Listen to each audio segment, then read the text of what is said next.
Good morning everyone. Welcome back to my channel Pompi Lifestyle 100K. তো বন্ধুরা তোমরা সকলে কেমন আছো অবশ্যই কিন্তু কমেন্ট করতে ভুলবে না। তো প্রত্যেকদিন তো থালা বাসন ঝাড়ু হাতে নিয়ে ব্লগটা শুরু করি। আজকে একটু অন্যরকমভাবে শুরু করছি। তো ফুল গাছে জল দিতে দিতে তোমাদের সঙ্গে একটা জিনিস শেয়ার করি। কয়েকদিন থেকে তো মনে করো বৃষ্টি টিষ্টি মানে হচ্ছে না, প্রচুর রৌদ্র হচ্ছে। আর এই একটা শয়তান আমার সঙ্গে দুষ্টুমি শুরু করে দিয়েছে সকাল সকাল। মানে এর জন্য আমি উঠানে মানে পায়চারি করতে পারি না। তো তারপরে চলে এলাম মানে রান্নাঘরের গ্যাসের অবস্থা খুব জঘন্য বাজে হয়ে আছে। তার একটাই কারণ হচ্ছে আমি এক সপ্তাহ ধরে গ্যাসটা ক্লিন করছি না। তো যাই হোক, এখন এই যে কাল রাতেবেলা এরকমভাবে বাসনপত্র রেখে দিয়েছি, এখন এগুলো নিয়ে যাব কলের পাড়ের। এই একটা দেখো পিছন পিছন আসছে। তো মেয়েকে নিয়ে না রাত্রেবেলা আমার কোনো কাজ হয় না, কারণ সন্ধ্যা হলেই ওকে নিয়ে সামলাতে হয়, সন্ধ্যা থেকে রাত 10টা পর্যন্ত। তো এই কারণেই হচ্ছে আমার রাত্রেবেলা সেরকমভাবে কোনো কাজ করে রাখা হয় না। যদি ওর পাপা তাড়াতাড়ি বাড়িতে থাকে, ওকে একটু নেয় সামলায়, তখন ব্যাপারটা ঠিক আছে, একটুখানি চলে। তো যাই হোক, সকাল সকাল মেয়ের জন্য খাবার করেছি। ও না কিছুদিন ধরে দেখছি চিড়েটা ভীষণভাবে পছন্দ করছে। তো এর জন্য আমি ওকে দুধ আর বিস্কিট দিয়ে চিড়েটা ভিজিয়ে নিয়েছি, আর আমি করে নিয়েছি চা। তো ওকে এখন খাওয়াচ্ছি, মা মেয়ে যুদ্ধ করতে করতে খাচ্ছি। মানে ও নিজে খাবে, আমার খাওয়ার ওর পছন্দ নয়। আর ওকে দিলে তো পুরো একদম সকাল সকাল ড্রেস, ওর শরীর একবারে মানে মাখো মাখো হয়ে যাবে। তো একটু বেশি করেই মানে খাবারটা বানিয়েছি, যাতে আমার আর মেয়ের দুজনেরই হয়ে যায়। ও তো 2-3 চামচ খেলেই আর খেতে চায় না, তো এই কারণে আমারই হয়। আর ওর পাপা কিন্তু এখনো ওঠেনি, ও উঠলে আবার খাবার বানাতে হবে ওর জন্য। তো তার আগে আমি আজকে ভেবেছিলাম কিছু কাজ করব। তো অনেক কাজ মানে অনেকদিন থেকে ভাবছিলাম যে কাজ করব কিন্তু করে উঠতে পারছি না। তার কারণ একটাই, ওর পাপা তো প্রত্যেকদিন কাজে যায়। তো এই কারণেই হচ্ছে ওকে নিয়ে আমার সামলাতে হয়, আর বাড়ির রান্না বান্না গরু ছাগলের কাজ থাকে। তো সে কারণে আর হয়ে ওঠে না। তো আজকে ওর কাজ নেই, আর ও এখনো উঠেই নি। তো যাই হোক, এখন ভাবছি যে কাজগুলো আজকেই করব। আর ঠান্ডা ঠান্ডা একটা ওয়েদার রয়েছে, তো সে কারণে ভাবছিলাম চলো আজকেই কাজগুলো করব। তো কি কাজ করব অবশ্যই তোমাদের সঙ্গে শেয়ার করব। তোমরা যদি পুরো ব্লগটা দেখো তাইলেই কিন্তু তোমরা বুঝতে পারবে, আর তোমরা যদি ব্লগটা স্কিপ করে দেখো তাহলে কিন্তু মাথা মুন্ডু কিছুই বুঝতে পারবে না।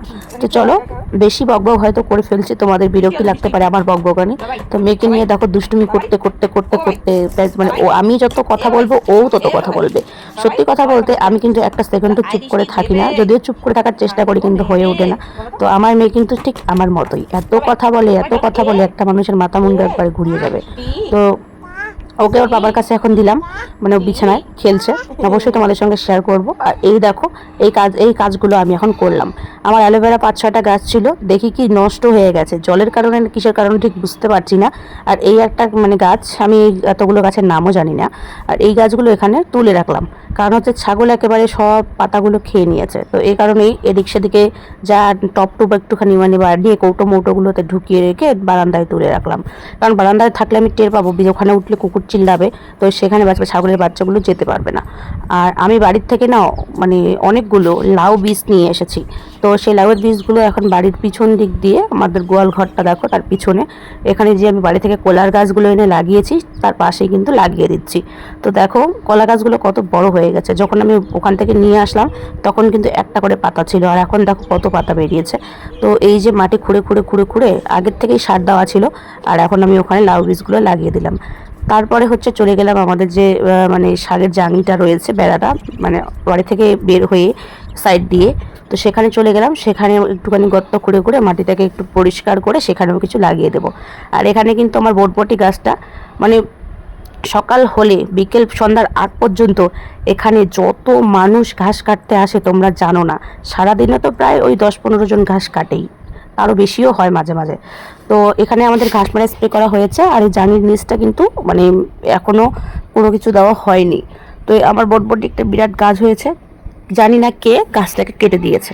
তারপরে একটা লাউ হয়ে গেছে, লাউয়ের ফুল চলে এসেছে, সেই লাউয়ের গাছটাকে কেটে দিয়েছে। মানে ঘাস কাটতে কাটতে কখন কেটে দিয়েছে হয়তো নিজেও জানে না, নাকি ইচ্ছে করে না হিংসে করে, আমি কিছুই বুঝতে পারি না। তো লাউয়ের গাছ আর বটবটি গাছটা কেটে দিয়েছে, সে কারণে আমার এখন ইচ্ছে করে না কাউকে এখানে ঘাস কাটতে মানে দেওয়ার আর কি। তবুও আমি কিছু বলি না, শুধু বলি যে দেখে শুনে একটু কাজ করবেন। তারপর লঙ্কা গাছগুলো তো মরে গেছে। আর এখানে না একটা ঝিঙের গাছ হয়েছে, ওই ঝিঙের গাছটা যে হয়েছে একদম বিরাট, কত ফল হয়েছে। আমি এর আগেও ছিঁড়েছি, তোমাদের সঙ্গে শেয়ার করিনি, আজকে ছিল অবশ্যই শেয়ার করব। তারপরে শীতের যে সিমটা হয়, চ্যাপটা সিম মানে চ্যাপটা যে সিম, সেই সিম গাছটা লাগিয়েছি। 4-5টা গাছ হয়েছে, বীজ লাগিয়েছি। আর আজকে লাগাচ্ছি লাউটা। হয়তো লাউটা আগেই লাগানো উচিত ছিল, 1 মাস আগেই বীজ এনে রেখেছি, কিন্তু লাগাতে পারছি না। তার মধ্যে হচ্ছে আমাদের জমি রেডি হচ্ছে। এই যে দেখো মানে কতগুলো ফল এসেছে, এগুলো খাওয়ার জন্য আজকে কয়েকটা ছিঁড়বো, সজি কচু দিয়ে রান্না করব। তো যেগুলো খাওয়ার মতন হয়েছে সেগুলো করবো। আর জঙ্গলের গাছ দিয়ে ভর্তি হয়ে গেছে। আর এই দেখো ঘাসগুলো কত সুন্দর। তার মধ্যে হচ্ছে এই জমিগুলোতে আমরা 2-1 মানে চাষ করব। ঘাসমারা দিয়েছি, তো ঘাসমারা দিয়ে কয়টা দিন অপেক্ষা করতে লাগে, তো এই কারণেও মানে অপেক্ষার প্রহর গুনছি। ঘাসগুলো কিন্তু প্রায় মরেই গেছে, 4 ভাগে 3 ভাগ মরে গেছে। তো এখানে হচ্ছে বাঁধাকপি আর ফুলকপি লাগানো হবে। তো কবে আবার গাড়ি টাড়ি ঢুকে সেই নিয়ে আর এক জ্বালা। তো কৃষিকাজে নামতে গেলে না প্রচুর টাকার দরকার হয়, আর তার থেকেও মেন কথা যেটা সেটা হচ্ছে সময়ের। আর তোমাদের দাদা ভাই তো সেরকমভাবে সময় দিতে পারে না, মাথাটা ফাটে তখন আমার। তো যাই হোক, এখন চলে এলাম বাড়িতে।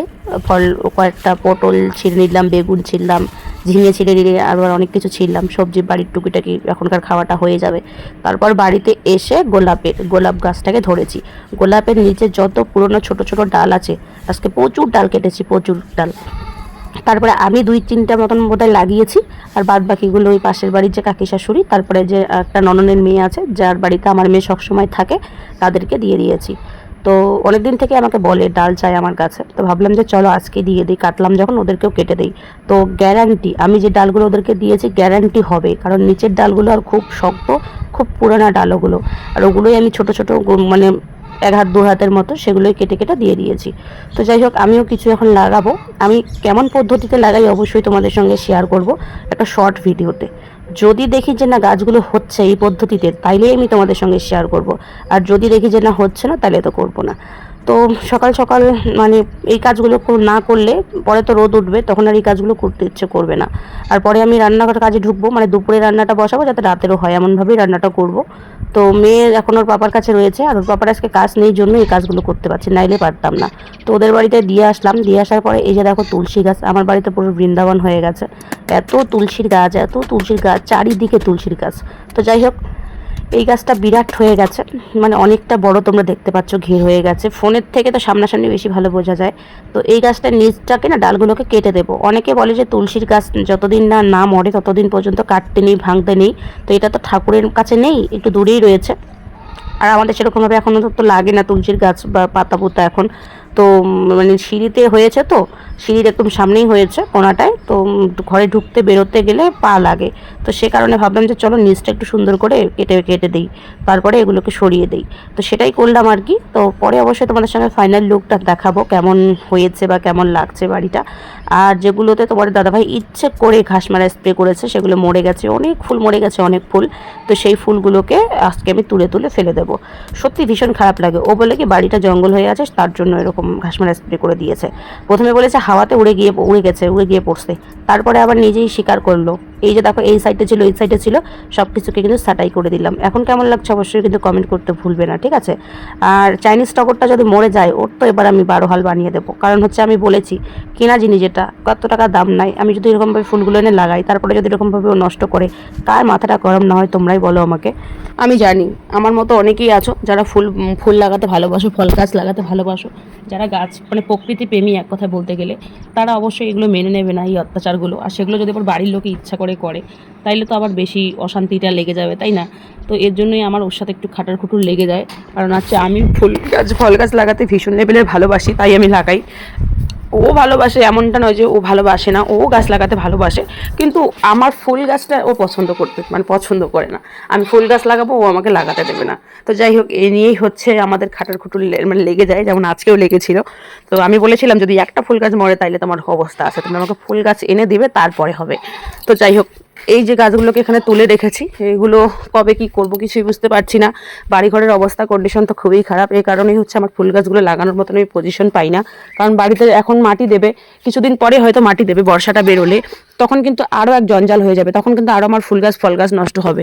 তো সে কারণেই হচ্ছে আমি ভাবলাম আমাকে চলো মাটিটাই দিয়ে নোক, তারপর বাকি। কারণ এখন যদি আমি আবার সেই কাজগুলো শুরু করে দিই, মানে এখানে ওখানে গাছ লাগানো, তাইলে কিন্তু ওই সেম ঘটনাই ঘটবে। কারণ হচ্ছে আবার মাটি দেবে বাড়িতে, আবার মানে সব ডুবে যাবে মাটি দিয়ে। তো সে কারণেই হচ্ছে ভাবলাম যে না থাক, আগে মাটিটাই দেব, তারপর এগুলো লাগাবো। তাই এগুলো এখন জায়গা মতন উঠিয়ে রাখছি। আর আমার না গাছ ভীষণ ভালো লাগে, ভীষণ মানে ভীষণ ভালো লাগে। আমি যখনই দেখি গাছের চারা বা গাছ বিক্রি করা বা নার্সারি, তখনই আমি একটা না একটা কিছু কিনে নেবই। তো যাই হোক, এই হচ্ছে আমার এখানে রয়েছে দেখো কিছু, এই যে গোলাপ গাছটা লাগিয়ে দিলাম, আর এখানে কিছু ফুল রয়েছে, এগুলোকে হয়তো পত্তলিকা ফুল বা কি ফুল বলে জানি না। তো বন্ধুরা আমরা তো ঘাস ফুলই এখন বলি। হচ্ছে বাজে কয়টা, দাঁড়াও আমি দেখে বলি কয়টা বাজে।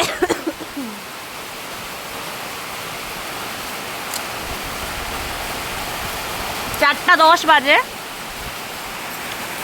মেয়ে আর মেয়ের বাবা, মানে মিথি আর মিথির বাবা গেছে হচ্ছে দুধ আনতে অনেকটা দূর, এদিক থেকে দেখাই যায় না বাড়িগুলা, অনেকটা দূরে গেছে আমার এক ভাসুরের বাড়িতে।